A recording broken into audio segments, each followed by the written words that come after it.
di Bashrah pada saat itu. Ada satu masjid. Hiduplah seorang syekh di sana. Syekh di sana kemudian ditatangi seorang pemuda jomblo. Pas-pasan, hopeless, nggak ada harapan, kurus, di kacamata, di peci. Saya dong. Anak muda ini lemes banget. Datang ke Syekh ini lalu mengatakan, Syekh Salim namanya. Syekh, ajarkan aku ilmu, agama. Aku ingin tobat, aku ingin berhijrah. Akhirnya kata Syekh, kamu boleh tinggal bersamaku, kau makan dengan apa yang aku makan, kau minum dengan apa yang aku minum. Kalau aku ikut puasa, kamu juga puasa. Deal dari situ. Akhirnya belajar pemuda ini. Singkat cerita, suatu waktu Syekh Salim ini puasa, saum, beberapa hari lamanya. Anak muda ini kan mentalnya masih lemah. Lalu kemudian anak muda ini kelaparan banget. Tiba-tiba ada waswisu fi sudurin nas minal jinnati wanas. Ada bisikan dari ablasa, iblis, dari setan. Apa bisikannya? Lapar ya?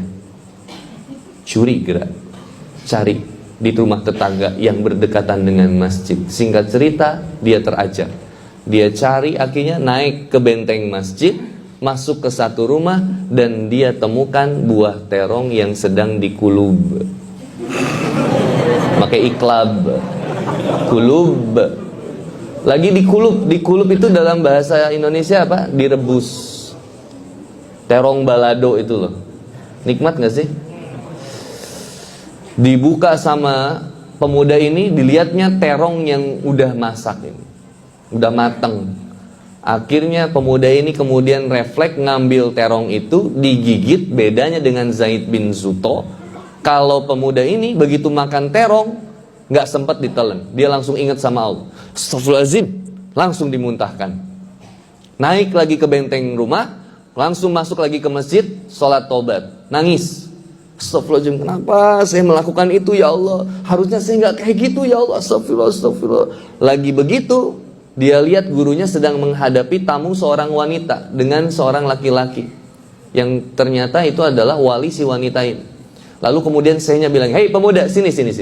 Ya Syekh, apa yang bisa saya bantu? Hai pemuda, mau nikah nggak? Kebayang nggak? Lagi lapar ditanya mau nikah nggak? Emosi nggak sih? Antum kan sebelum ikut kajian aja dikasih makan dulu supaya mental antum kuat. Makanya nanti besok sarapannya sama semen 3 roda biar kokoh dan terpercaya. Nah, akhirnya lagi lapar ditanya, kamu mau nikah nggak? Kata pemuda ini, Syekh, saya ini belum makan berhari-hari. Jangankan untuk nikah, untuk makan aja saya nggak sanggup. Kata Syekh ini, senyum. Dah, santai aja. Ini ada seorang wanita. Dia seorang janda, jendes, jambu batu. Janda manis baru beranak 1.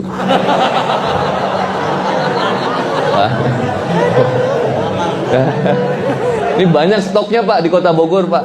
Paling banyak janda di Jawa Barat itu di Sukabumi. Di Bandung, Kabupaten Bandung kalau nggak salah ada 17.538 janda. Saya sudah data, udah survei. Di Bogor juga banyak jendes. Jendes itu nggak terhina. Kasihan jendes itu, terluka.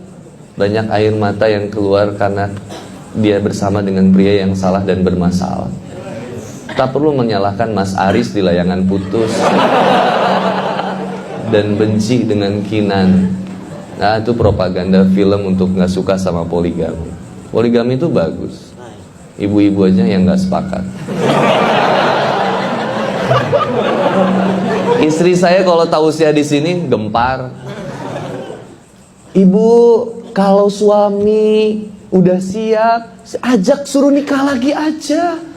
Ilmunya ada, gampang nanti bisa. Pokoknya nikah lagi aja, asal jangan suami saya. Baik. Akhirnya balik lagi ke pemuda itu. Akhirnya kata pemuda ini, kata Syekh Salim ini wanita, ini janda. Udah habis masa idahnya. Dan ini seorang pria yang datang ini adalah walinya. Mau nggak kamu nikah? Biar saya siapkan maharnya. Singkat cerita, oke, deal, dinikahin. Nikah akhirnya, sah. Begitu nikah, apa kata istri yang soleha ini? Wahai suamiku, tadi kamu bilang kamu lapar ya? Aku udah siapin makanan buat kamu. Pulang ke rumah, ayo. Akhirnya ikut. Pemuda ini bahagia. Kenapa bahagia? Satu, ini wanita janda, meninggalkan harta yang ditinggal suaminya banyak. Banyak hartanya, cantik, the best of the best. Akhirnya suaminya dia bawa sama wanita ini. Istrinya bilang, sayang, sekarang kita ke rumah yuk, jalan ke rumah. Keluar dari masjid, suaminya dalam hati bilang, mudah-mudahan lain imah tadi nu urang dipauk gitu. Mudah-mudahan bukan rumah yang tadi saya curi terong. Akhirnya ketika ngelewat, udah deket rumah yang mau diambil terongnya tadi, suaminya bilang, ayo kita percepat jalannya sayang. Ternyata istrinya bilang, stop sayang, ini rumah kita. Ayo kita masuk. Deg-degan gak suaminya? Deg-degan. Begitu masuk ruang tengah, istrinya bilang, duduk di sini sayang, kamu duduk manis biar aku ambilkan masakan yang spesial buat kamu. Akhirnya istrinya ke dapur. Begitu istrinya ke dapur, istrinya langsung teriak, Astagfirullahalazim, siapa yang sudah mencuri terongku?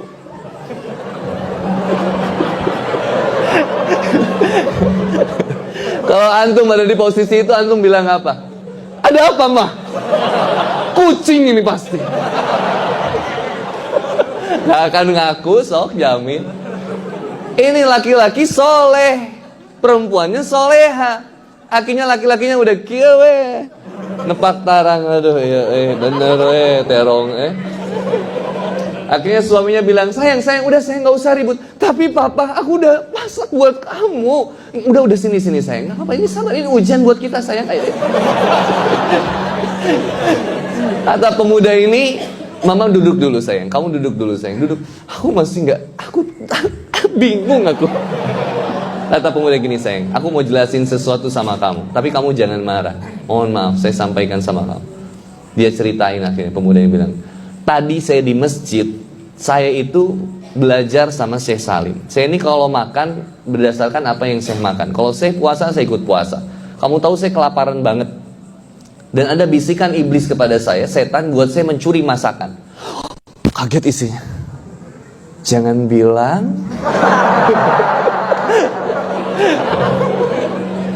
Lalu kata pemuda ini, tuh, bibirnya dikit. Tunggu dulu. Karena wanita itu suka bawel. Kayaknya ada wanita yang saking bawelnya ya, sama suaminya dimasukin ke sumur yang paling angker.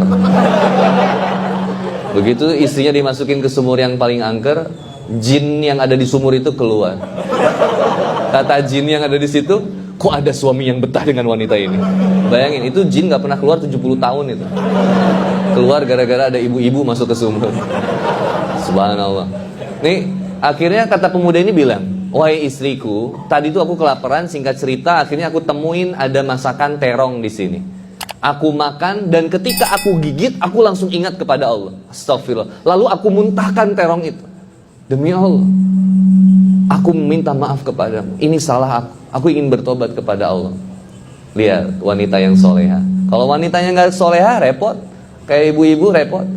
Jadi maneh, nunyelaok teh push ups ya? Wah, enggak, ini soleha. Apa kata istrinya?